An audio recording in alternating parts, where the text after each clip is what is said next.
good afternoon and good evening whenever and wherever you and welcome back to the beta plan as we are playing Hacks, Shards of Fate. I have often referred to Magic the Gathering as I was playing Hearthstone. And then a good friend of mine, well, he notified me of this game. A game that combines elements of Hearthstone and Magic the Gathering and adds even more on top of that and puts it all into one. And that makes Hacks Shards of Fate. That is a bold statement, beta plan. Definitely is. So let me show you in this one shot, this little let's look at, if you will, what Hacks Shards of Fate entail. Hacks Shards of Fate is like Magic the Gathering when it comes to its mechanics. What do I mean by that? There is no, like in Hearthstone, gaining of mana over time, just one mana and have a cap of 10. No, you can gain as much mana as you want, but you draw them in 5 different colors, much like Magic the Gathering. Here, however, they're not called mana, they're called shards. They're diamond, sapphire, ruby, wild, and blood. Don't ask me why they have gone with 3 gemstones and then all of a sudden say wild and blood, but that's what it is. What is also like Magic the Gathering is the fact that you can actually assign blockers. If somebody attacks, you can say, well, that goes to my face, but you can also say, hey, I want to block that attack with this creature that I have on the board. It's not like Hearthstone that the enemy decides where his main strikes and that is it. No. You can actually determine for yourself if you're going to defend against this or not. That are elements that it has of Magic the Gathering. Another element that it has of Magic the Gathering, by the way, of course the first sentence just sounded like that was the only thing. No, there's more elements. That all the elements of Magic the Gathering has in terms to mechanics. Like Magic the Gathering, cards have tons of different abilities. Like, this is my deck. 1,273 cards. What? Yes. It's crazy. I know. I started with 1,072 or something. Like, I've played now for a few hours. I think together about... I should have actually checked in Steam. I would say 10 hours or so. And, well, I have gained cards over time. And you can see they are wildly varied. This is a life drain and can give me 1 health. It starts on my deck. This gives +2 to all and is steadfast, meaning it can always defend. This one has a sucketable minor. What does that mean? Well, I'll come to that. To keep it short, nearly everything that you can find in Magic the Gathering can be found in Hacks Shards of Fate. But there's also a combination with Hearthstone. When this enters play, it gets 2 of the following at random. Crush, Rage 2, Speed, Swift Strike, or +1/+1. At random. That's more like Hearthstone. Crush is nothing but the trample. And it's nicely explained on the side if you don't know what it means. Speed, well, you can attack and use powers on the same turn as it enters plays. More or less, charge from Hearthstone. Well, Magic the Gathering has the same type of thing. Swift Strike, first strike of Magic the Gathering. All of these abilities are there. But there it doesn't end. On top of all those abilities, cards can be socketed. And I will show you that in a moment. As well as that they can have equipment that improves them. Equipment? Yeah, because now we're turning towards the other side. We've talked about that the cards are somewhat similar to Magic the Gathering. I feel more like it is than with Hearthstone. Also the artwork, which by the way is lovely, as well as the sound of it. Environments, lovely. Gives more of a Magic the Gathering feel. But you have a hero. That's not like Magic the Gathering, but this game takes it a little further than Hearthstone does. You have 8 races. For some reason there are only Dwarven males and Vaxen males. Simply the way it is. But Because you are a human, whatever class you pick, clerk, warrior or mage, you always have racial talents, intellectual pursuits and heroism for you. You see, you can always see heroism and intellectual pursuit, doesn't matter. But if you're a clerk, it doesn't matter which race you are, you always have prey. Even the underworld races have that, the evil ones. And yes, they put the bunnies in the evil one, as well as the dwarves in the evil one, and the orcs are good as well as the wolves. They've broken the meta! I actually kinda like that. But yeah, bunnies. Very evil bunnies. They can make a lot of bunnies, and then they smack the bunnies together in order to create a big bunny. Yes, they do that. But, so, we're back to it. No matter what race, if you choose a class, you have a class power. No matter what class you choose, you have racial talents, and then you have the race combo. Because you are a human clerk, or an orc clerk, you gain one unique ability that no other hero class combo has. It's completely unique. Therefore, picking a race and picking a class is very important within Hex Shards of Faith. Even more so, your champion levels. And as he levels, he gains new abilities. Unlike Hearthstone, which is a unique element of this. In fact, the solo campaign of Hex Shards of Fate is much larger than it is of Magic the Gathering, which does have one. Much larger than any solo adventure in Hearthstone. Look at this. All of these spots I have been to. And I have played only a set, well, for a few hours. I would estimate 10. And I'm not even out of chapter 1. I know this is going to be way longer and longer still. It is actually kind of grindy. For instance, there is this quest over here on... I will go there shortly to show you what it does. But that is a thing I would like to note as a point of criticism and a point of warning. If you like card trading games and you like the feel and the look of this, well, please test it out for yourself. But be noted, this is not a game for, well, a 15-30 minute game like Hearthstone. This takes a while. Because, for instance, this is a quest. You can have quests. And here I need to take gnomes with me across the desert. Now I picked up 20. And because I picked up 20, new routes become available and I can't get to the other side safely if I take gnomes with me. And those gnomes are horrible. And they are placed in your deck. My deck normally has 70 cards. There. But those gnomes, if you may have looked, and by the way, yes, my deck number is now a slightly bit smaller because not all cards are allowed with humans and the kind of combo that I make. But they added to my deck. Plus, you also add 2 primal shards.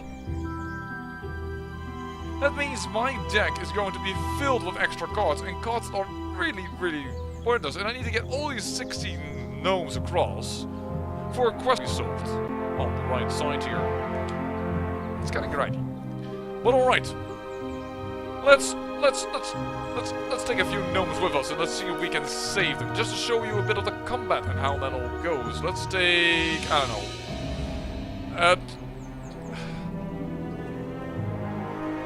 10 with us. I don't want to do this 6 times over, but currently I'm setting myself up to do this 6 times over. So we are going to try and get these gnomes across. And each enemy you face more or less has unique abilities, which is stay there. After 3 turns, if you're on red, put a random Warmoid on your deck and do 2 damage.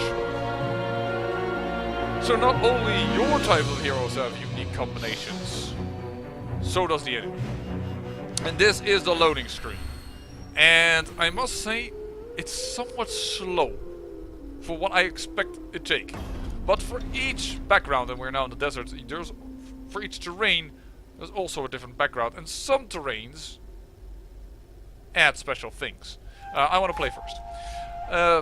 Now this terrain doesn't do very special, so if I can cramp it into this video, I will do that more. And this is not the best opening hand.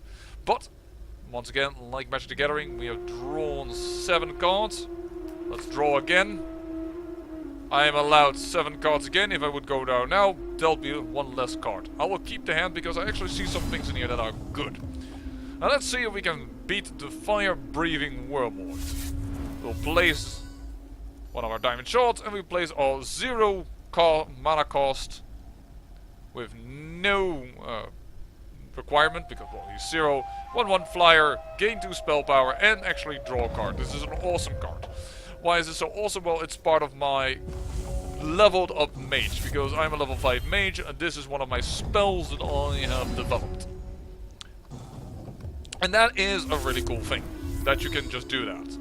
So let's put on this guy. Now this guy costs 2 mana, but it also requires me this. The threshold required before you're able to play the card. I had to have 2 diamonds, otherwise you could not play the Rigged Buffalo. So there's not just only you have to draw, charge, mana, or tool. You also have to draw the right type of things. Now here is an interesting mechanic that is unique to this game. Tunneling. Tunneling is not in Magic the Gathering. At least, let me put it better. When I still played Magic the Gathering, it wasn't in there. Perhaps it has changed. And this is my spell. Every 3 turns I can use this replenish spell power. And I gain at random 3 to 5 spell power, which once again is a little bit more Magic the Gathering. And then my 2 spells have become active. I could either use Soothsaying or I can use Polymorph Beast. I'm gonna keep a little bit behind and I'm going to put in another flyer. I have quite a few flyers and this flyer gives me extra health when it comes into play. As he has enough cards on the board, I can just attack. Kaboom! And as you see, if I attack, they become tapped, or, well, in this game, exhausted. Some of the things are exactly like Magic the Gathering, but I assume, because of trademark things and what have you, not they made sure that it didn't happen. Oh, and he's just going to kill something from me. Yeah, that's just a card that kills something. But I say it does 3 damage. I should be a little bit more proper in my explanation here. I don't like to throw him down, but he is a full free. Why don't I like to throw him down? I have to put 1 card in my hand. Now normally that's pretty good with this deck because it has a lot of Inspire. Meaning that if you throw down a card of the same cost, it gets a bonus. Based on what the previous card says the bonus will be. I don't have an Inspire card right now in my hand, so I can't really show you. But that's why the Devoted Missionary can be really cool, but it needs to be played at the right time. Now here you see, this card normally costs 6 mana. He doesn't have that. But, because he tunneled it, now there's an incredibly long explanation for tunneling. Expect to read a lot alongside the grind. Well, explains that it really doesn't need to have its mana, well, paid for as long as it tunnels its way out. And there it killed something of me via its basic ability because, well, this creature was formed and then it can do Breathe Fire. Ouch. And this has speed, so it immediately does damage. I am going to... Oh, I can't block that? There must be a special rule on this card. This can be blocked except by troops that share a shard with its artifact. I don't have an artifact that can defend. I am going to take all of this damage. Ouch. So, we're going to pull him over this because this is a full free and I don't want it around. Let's hope that it... Voila. 1/1 guard dog gets +2/+2 is defending. That's fine by me. Oh, that's preservation. Cancel.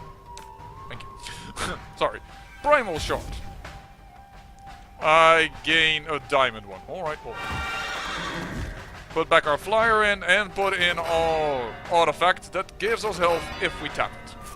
Yes, I know it's exhausting in this game, but trust me, I will make that mistake a lot of times. I'm gonna call it tapping. I can't defend ever against this.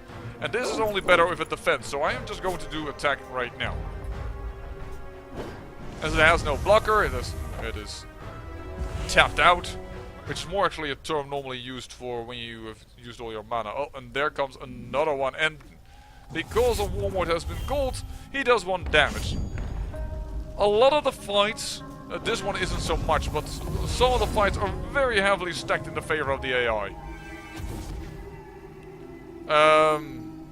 Well, what I'm going to do now is I'm going to try and show you how it works with defending, because we haven't even been able to show you that quite yet, and this is going to be a loss. I already know this. But unfortunately, the way that the game works, I have a little bit of a feeling. Well, let me show you the other spell that I have. Soothsaying. I have drawn a lost gnome. These are the gnome that we need to ferry around, but unlimited. When a Warmort enters play, put this into your deck and draw a card. More or less, he is scared and goes away. Then it's useless because he is only going to summon Warmorts almost. So yeah, get that out of here again. No use. This, however, is a quick action, and that's what I want to show you. We are not going to declare attackers. We'll proceed to the end turn, and we'll show you what it is. I assume he will attack still. He will. We are going to assign a blocker to this big dude. Block. He hasn't done anything yet. We play a quick action. Maybe play it whenever we want to. Voila. And that will safeguard it, because it bumps it up to a 5-5. Now, I took 4 damage from that. I'm now on 1 health. And he calls this. Unfortunately, he hits speed, so it could attack, but he throws it down in the second main phase, so it won't. But then this problem comes. Deal 1 damage to target champion or troop. It was alive. If it would have stayed alive until the next round, it would have been fully healed. Unlike in Hearthstone and like in Magic the Gathering. But because he now scorches it, well, goodbye to everything. And he is going to create another Wormwood, and this is over. So let me just cancel out of this. You know? Cancel out of it. This is not even one that is so much stacked. I actually had won this fight already, but I didn't win the fight afterwards, and then I got the whole route, those 3 red dots that I need to go through, yeah, it got all reset. I hate repeating myself, but yeah, a little grindy. And here the gnomes, well, yeah, look at me. If I'm going to help them across the desert, I say no, and then it is cancelled. But yes, these are all my quests. This is my character. It levels up, and as it levels up and does these quests, it also earns gold. And unlike, well, Hearthstone, if you have cards you want to sell, well, you can sell them. And you can buy them, because people put online for gold. This is very slow. Normally this is rather quickly, actually. Let me get out of that for a moment, and let's try that again. There we go. Don't know why. There's also platinum. Platinum is the in-game currency which you can buy by spending money in microtransactions, like the normal free-to-play model is. But here, if I want to have Lightning Brave, this one, well, I can just pay 40 bucks for her. 40 gold, and I will get her. It's that simple. And I also have my listings. Now, if it should be, yes, I got 2 Stalker Blood boots. And I'm trying to sell this. I don't know why it's now a platinum piece, because I kind of wanted to sell it for gold. It's not that good of a card. Or actually, even it is equipment. Because, well, as I said, and actually I haven't shown you yet, and now because I showed you my biddings, I can, well, have a little bit of a crossover to that. Your hero does not only level and therefore gain abilities, no, he also has equipment. And this equipment can strengthen one specific card. So, and there it doesn't end, because this card is an effigy of Nulzon, which I socketed. Socketed means that I say, well, I want to have it as a minor diamond, and therefore it gains Swift Strike. If I would put out the diamond, it would not have the Swift Strike. So, even seeing a card, you always have to reread it to be sure on what it does. The game is massive. The game is lovely in its art. The game feels good. It is a mix of Hearthstone and Magic the Gathering, and it may be just right for you. But, once again, the little warning, if you are coming from Hearthstone, this is going to take you some time longer. Fights can be just as long as Hearthstone or shorter. That's not the problem, but before you, well, get all the cards and whatever you not, and if you want to progress in the story, as I said, I played 10 hours or so, and this is not even the finishing of chapter 1. And this is one race, one class. Alright, well, having said all that, you can make up your own mind, free to play, you can download it from Steam, and I hope I'm giving you another game to look at that you might find very enjoyable. I say thank you for watching, and remember, Great Herald.